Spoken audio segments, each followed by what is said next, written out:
love technology difficulties.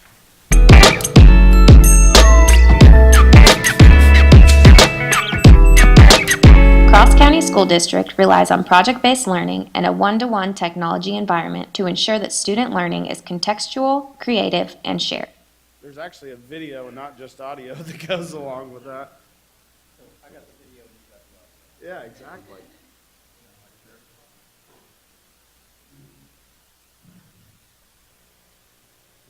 Okay. I'm down to 6.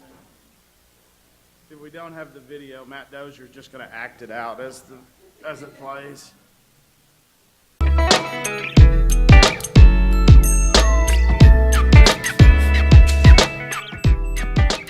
Cross County School District relies on project-based learning and a one-to-one technology environment to ensure that student learning is contextual, creative, and shared. At Cross County Elementary Technology Academy, each kindergarten through 2nd grade student has their own iPad for class use. Teachers use iPad apps to both lead and supplement instruction and empower students to explore the available technology at their own pace.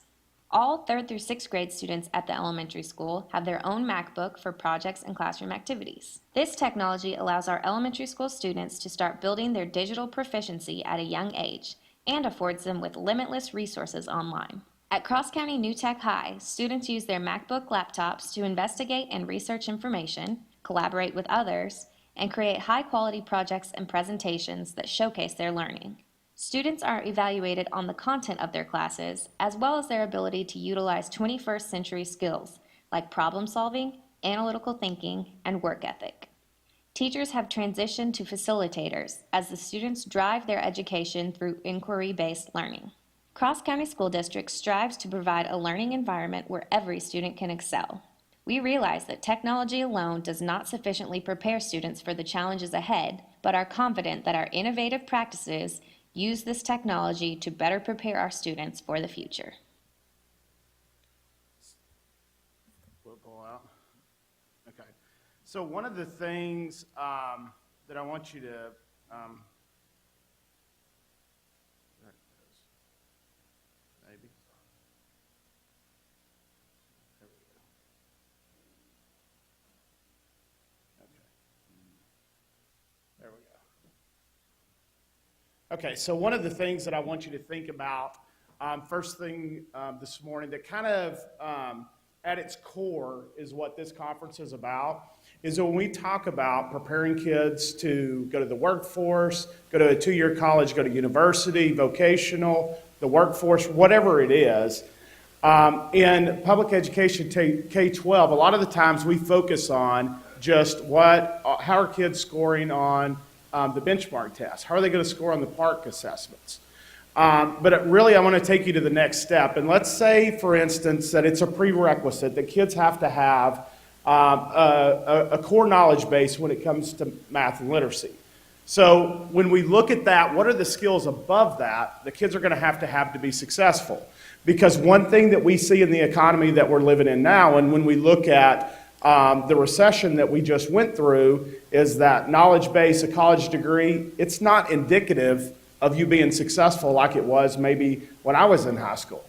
I mean, it was pretty much guaranteed if you got a bachelor's degree, you were going to get a job at a certain level, a certain quality of life. If you got a master's, it was going to be a little bit better. But what we see now is that if you can't bring value to a company, then or the organization that you work for, then there may not be a job for you.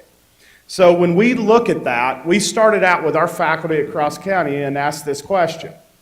So here are the things that during that time with both our faculty, school board, community, and since that time I've done it with legislators at both our state level, national level, school board members across the country. And there's a little bit of difference in semantics with the words, but essentially it's the same thing. It's that kids have to be able to problem solve. They have to have a work ethic. They've got to be able to think analytically to break things down in steps from beginning to end. They've got to be able to collaborate because there are no jobs now that require someone to have all this knowledge to sit in a cubicle and all they have to do is just work individually. I mean, you've got to be able to work with others to solve whatever the problems are that are facing you. The next one is communication, and this is a huge one because In K-12 education, this is starting to change now, but forever communication meant written communication, right? And the world that we live in and that we're preparing kids for now, I would argue that oral communication is as important, if not more important, to success when they get out of high school. And then the last one is utilization of technology. And this piece is not about teaching a particular software package. It is teaching kids the skills to be able to use whatever is the most effective and efficient technology or no technology to solve whatever the problem is. So after we went through this, the next question that we asked our faculty is, how are we teaching and assessing this in schools and in our classrooms? And when we asked that question, I kind of got the deer in the headlights look, okay? We all know that it's important. I think everyone in this room knows that it's important. But what's important to kids? Tom Peters says that what gets measured gets done, and inversely what doesn't get done. And that's what was happening. We were saying it was important when we first started this transition, but kids knew it wasn't important because there was no focus on how it was affecting them in the classroom. So the next step that we took was project problem-based learning, and that brought us to the New Tech Network. And so when we talk about PBL, there's a big misnomer out there that PBL means that we're going to teach a unit and then kids are going to do this presentation at the end that's going to show everything that they learned. And that's not really, that's more doing projects as opposed to PBL. What PBL is you start with a driving question. So this is the hook. What is it that gives context that makes students want to learn the material? Then you spiral all of the curriculum mandates around that piece. The next thing that we do is something called knows and needs to know. So the same thing that you would do in a business environment, the kids are going to tell you everything that they know, either content-wise, curriculum-wise, things about the project, and then the next piece is, so what is it that you need to know to be able to solve this problem? It's a fundamentally different learning environment than the sage on the stage with the teacher giving all the information. The next one is activities that occur in the classroom, and this can be multiple different things. It could be an online piece. It could be students working together to solve a small portion of whatever the project is. Also, another misnomer is that there's not formative assessments. So there are different kinds of checks for understanding as you go through the process. It can be formative through observation. It can be quizzes that occur in the classroom, but there are checks for understanding as teachers guide the students through the process. The next one is something we call worksheets, and essentially it's direct instruction. I think that a lot of people think that when you do PBL that direct instruction is out the window.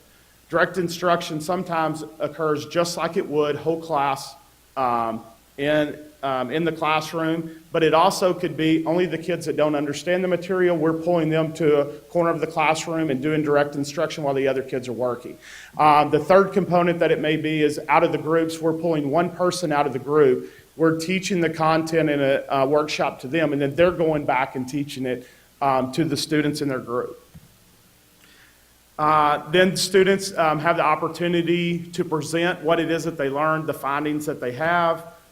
And then the last one is peer review, which brings in the work ethic piece, where kids are actually critiquing the other students that are in their group on what it is when they have contracts that they sign that each member is responsible for certain things. Did they pull their own weight, essentially? Important thing, and one of the best things I think about the New Tech Network is the learning dashboard. So when we talk about at the beginning what's important to the student success, this learning dashboard actually breaks down not only the content, but whatever the school-wide learning outcomes are, and allows parents, students to be able to access this at any time online. And one of the big things is when we look at our school-wide learning goals, It allows us to look at, let's say for instance, collaboration, and it's going to show parents and students over, if the student has 7 classes, throughout those 7 classes, how are they doing in collaboration overall level. So it's not just one class, it is one class individually, but also it looks at the big picture. So New Tech in Arkansas, it started in 2011 with 2 schools. It's grown 2012, 13, and 14. I think that's in the handout that you got. The New Tech Network, nationwide and internationally. As you can see, all of the states that New Tech is in. So there's 4 different kinds of a New Tech school. The first is a whole school conversion, which is what we have at Cross County. The next is a standalone school, where it is one school by itself. Rogers has started a New Tech school that's a standalone school. New Tech shared campus, we don't have any of these in Arkansas, but one of the things with New Tech is that each New Tech, the individual school gets to decide what is the direction, what is the need that the students have in that area. So a New Tech shared campus may have multiple New Techs on one, like take a large comprehensive high school, make it into multiple small New Tech schools, and each one of them have a different focus. And then the last one is a shared campus where you may have a New Tech school within a school, so you have that within a large comprehensive high school. School-wide learning outcomes. So this is an example of how we break down the grading system, going back to the Tom Peters quote about what gets measured gets done. So content's 50%, work ethic is 15, problem solving, analytical thinking is 10, written communication is 10, oral communication is 5, collaboration is 5, and media and technology is 5%. And these are revisited every year, and the faculty at the high school are the ones that decide where those are based on what they feel like the needs of the students are. Something that is a little bit different, graduation requirements. So as we moved into looking at preparing kids to be more prepared for whatever it is that they were going to encounter after they left school, one of the requirements for graduation is that they have to apply to either a university, a 2-year college, a vocational program, or military. One of the things that we found initially is that kids said that they were going to college, and then we got to June, July, and they're like, oh, I haven't filled out the FAFSA and done my application, and consequently they didn't end up going. And so we implemented this to take that next step. Since that point in time, this coming year, we're going to start a college and career coach in the high school. It's actually based off what my good friend Scott Showery at KIPP is doing. They're doing a phenomenal job with it, and it's all about not only preparing kids to go to college, but providing support to them to pick the right college or vocational program, and then also providing support as they get there. The last component is in grades 9 through 12. They each year have to do 12 hours of community service. And that is one of the components that we think is critical when we talk about being a good citizen and being able to give back to the community. Biggest challenges that we have is related to staff turnover since we started. We have probably about 25% Teach for America teachers, so that's kind of inherent in that, but we've had a lot that have stayed multiple years. Another thing was whole school conversion. So we did grades 7 through 12 at one time. And, I think I almost got fired over that deal. It was extremely stressful, and it took us a while to get over the hump. Progressive withdrawal for both faculty and students. And this is the teacher being able to gradually empower students being able to gradually do that, because what we found is, and it's different at different grade levels and how long they've been in it, is if you walk in, you give a student a project, and you're not really holding their hand as they're learning this process, Some of them will do absolutely nothing. And so it is a progressive withdrawal where you're giving them that support.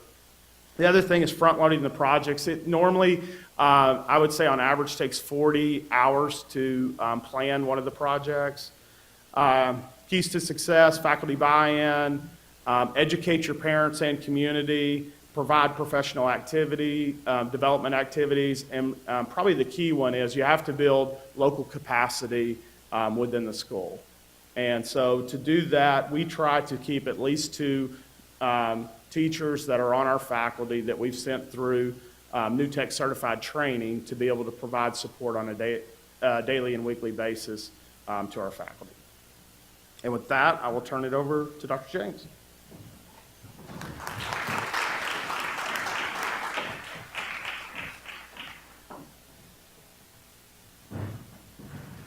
Good morning.